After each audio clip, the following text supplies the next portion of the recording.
HS2 is the planned high-speed rail link between London and Birmingham, and then eventually on up to Scotland.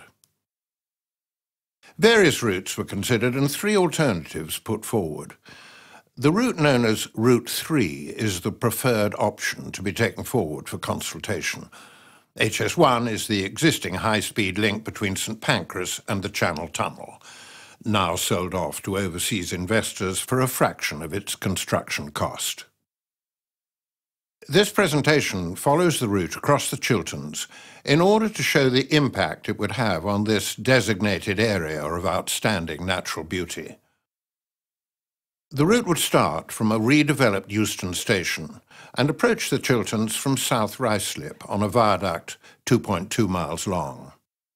This would pass right over the Hillingdon Outdoor Activity Centre, which provides outdoor education for all, but with priority given to young people and those who are disadvantaged or disabled.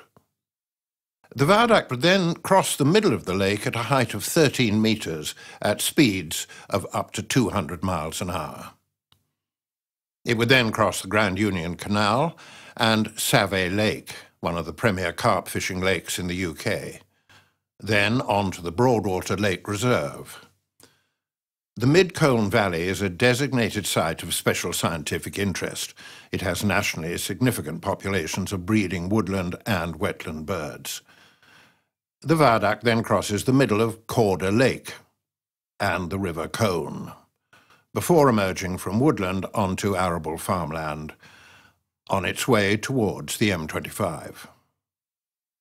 The route would then enter a 6-mile-long twin-bore tunnel and pass 20 metres below the motorway. This is one of the busier sections of the M25 and has recently been widened to 4 lanes. There would be 4 emergency access shafts to the tunnel. The third of these would be on farmland next to Bottom House Farm Lane in Chalfont St Giles. Space would be permanently required around the shaft to accommodate maintenance and emergency services vehicles. In some locations, local road construction would be required to provide suitable access. It is also at this point that the route would tunnel under the River Misbourne. This is one of the few precious chalk streams in the Chilterns. These are an internationally scarce and protected habitat. There are serious concerns arising from the geology and hydrology of the ground underlying the route. Construction of the Amersham Tunnel could lead to long-term damage to the chalk aquifer system and possible pollution of the main water supply system for South Buckinghamshire and northwest London, with a subsequent need to source water from more distant locations. Depression of the water table in the Misbourne Valley could result in the total loss of surface flow in the Misbourne River and destruction of the adjacent habitats. There would be a real danger that the river would be lost forever. The tunnel would pass under parts of Old Amersham to the exit in Mantles Green Farm. This is just 300 metres from the historic High Street in Old Amersham, which is a conservation area with many listed buildings. Trains would emerge into a cutting some 90 metres wide and over 22 metres deep.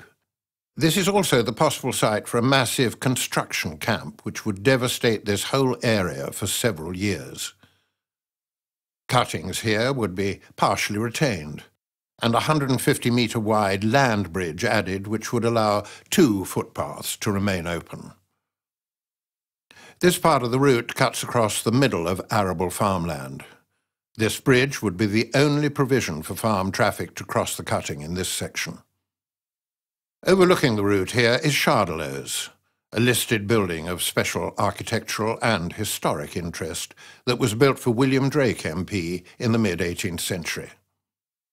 The route then passes through ancient and historic woodland and crosses a series of roads that vary in size from single-track lanes to the main Chesham to Great Missenden Road before entering a 3/4-mile-long single-bore tunnel. This would entail considerable excavation in order to tunnel under the existing Chiltern railway line. Just across the Misbourne Valley at this point is the village of Little Missenden, including the Saxon church of St John the Baptist.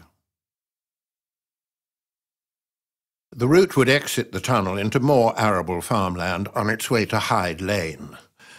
The overbridge and cutting here would mean that Hyde Farm, part of which is a listed building, and Chapel Farm would be demolished, devastating this quiet hamlet. It would also mean the end of yet another footpath. The route then crosses more farmland before reaching the Chesham Road alongside Annie Bailey's restaurant. The route on this section would now be in a 900-metre-long green tunnel until it passes Frith Hill. These roads are vital links between the villages and hamlets to the north of the route and Great Missenden, with its many and varied facilities. The route would then cross several more footpaths before cutting through the Iron Age earthworks of Grimm's Ditch. It then passes under more road bridges. These roads are mostly single track and would have to be straightened and widened to allow construction of the bridges. More roads than railway were made during the construction of HS2 in Kent. At Wendover Dean, Durham Farm would be demolished to make way for a 450-metre viaduct, which would have a maximum height of 17 metres. From here, the route gradually descends towards Wendover. Roadbarn Farm would be demolished to make way for another viaduct, which would cross the A413 and the Chiltern Railway line at speeds of up to 250 miles an hour. St Mary's Church is just 250 metres away from the route at this point as it leaves the viaduct and continues on a low embankment. This means that a road bridge here would have to be raised by approximately 9 metres. The route would then enter a 300-metre-long cut and cover tunnel to cross under the Ellsborough Road. A number of houses would have to be demolished here. Ellsborough Road leads down into Wendover, just 130 metres away. Later plans include the possible closure of these last two roads and the building of a new link road to the A413 cutting across Grove Farm. This would add 1.5 miles to the journey for many people using Ellsborough Road, including commuters travelling to Wendover Station. These passengers would actually face a longer journey time and extra petrol costs of some £150 a year, thanks to high-speed rail. Finally, the route cuts through the middle of Wendover cricket pitch as it leaves the Chilterns and makes its way across the Vale of Aylesbury. The route across the Chilterns would require the construction of 5 tunnels totalling 7.5 miles in length. This would involve the removal of at least 5.6 million tonnes of spoil. That amounts to approximately 311,000 lorry loads from the tunnels alone, and perhaps as much again from the cuttings. There are no details about just where all this spoil would go or how it would be removed. There would be 3 viaducts with a total length of nearly 3 miles and 12 bridges. Track width would be a minimum of 75 metres, maximum in the Chilterns 130 metres. Trains would run for 19 hours a day from Monday to Saturday and 16 hours on Sunday. Eventually, there could be a train every 2 minutes during peak periods. At least 20 public footpaths currently cross the route through the Chilterns. Only 6 would remain after construction. Noise impacts would affect many people living along the route. Many houses located over tunnel sections could experience vibration effects from the trains. For most of the route, a swathe of land wider than the pitch at Wembley Stadium would be required. This equates to an area of land larger than Manchester. The construction phase of any such project is bound to cause extensive short to medium-term disruption and long-term damage to these precious landscapes. There are also serious safety and security concerns. stopping distance of a train travelling at maximum speed would be 9 kilometres. Peak time trains could be less than 30 kilometres apart. This would need very sophisticated signalling systems and would leave very little room for error. Trains passing in tunnels, some of which are single bore, would have a maximum closing speed of 500 miles an hour. The possible effects of the extreme turbulence and resultant noise cannot be known. The line would need to be protected by permanent security fencing and much unsightly signage.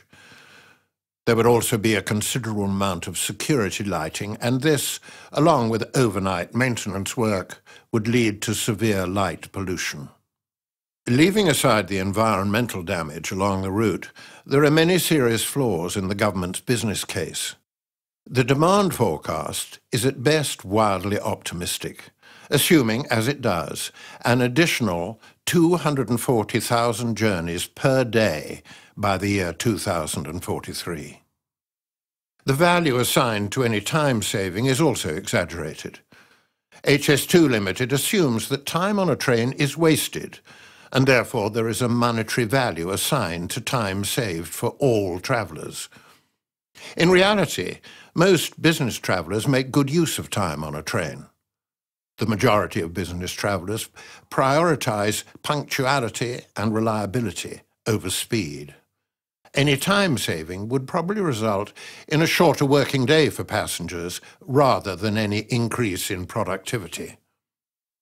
No weight is given to the importance of IT, which could result in a decline in the need to travel. Services will end at a new terminus on the edge of the centre of Birmingham, meaning that the actual time savings are also exaggerated. New Street is the current main station in the heart of Birmingham city centre. To reach it, passengers would have to take a bus or taxi, or perhaps even walk. Hardly the best way to end an ultra-high-speed rail journey. It is also likely that changes to existing services will lead to longer journeys for far more people than those who might benefit from HS2. There is no environmental case either. The government admits that the project is likely to be carbon neutral, and even that would depend on a significant reduction in the number of domestic flights with people transferring to high-speed rail. There are no domestic flights between London and Birmingham, meaning that any possible saving would not happen until HS2 reached Newcastle, Edinburgh and Glasgow. Trains travelling at 250 miles an hour use 3 times the power of trains travelling at 125 miles an hour, meaning that HS2 would use vast amounts of electricity and could well pollute more than car travel. The cost of construction is estimated at some £230 million per mile, making it the most expensive railway in the world and the biggest single investment project by a British government ever.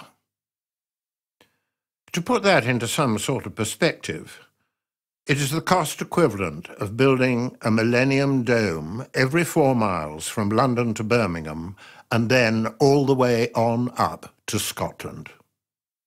Every household in the country would have to pay in the region of £1,000 just at the time when the government's austerity measures are really starting to bite.